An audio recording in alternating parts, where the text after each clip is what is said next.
Hello, I'm going to show you how to field strip an M&P Shield M2.0. I always do this in a room that doesn't have any ammunition. I want to make sure that there's no way that I can even mistakenly fire the gun. First thing I do is drop the magazine, make sure there's nothing in the chamber, lock it. Again, we can see there's no magazine, there's nothing in the chamber. I'm going to take this takedown lever and pull it down. Now I need to disengage the slide. On an M&P Shield, the way I can do that is by taking this sear deactivation lever and pulling it down. It's a little difficult to see over here. It's the yellow lever. Pull that down. Now I don't have to pull the trigger. I just slide it right off and it comes right off. That's the benefit of using the sear deactivation lever. That's what the M&P Shield allows you to do. You can strip the gun without pulling the trigger. Then you can remove the spring, remove the barrel. When you're done cleaning it, put the barrel back in, put the spring back in, make sure it's aligned properly. Slide it back into place.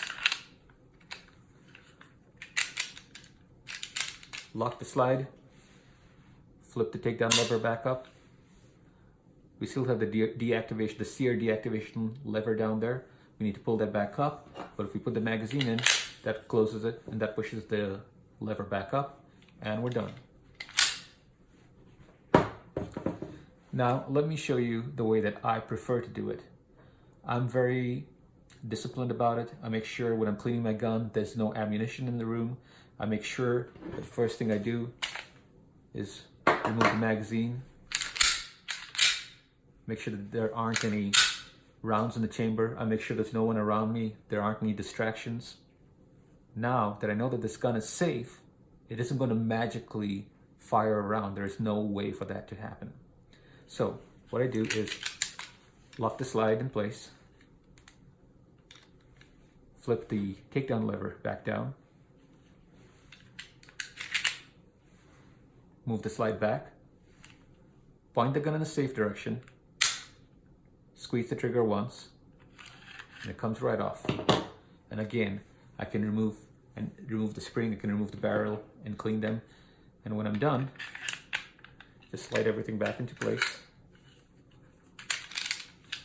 lock the slide, flip that back. If I want, I can put it back in, and we're done.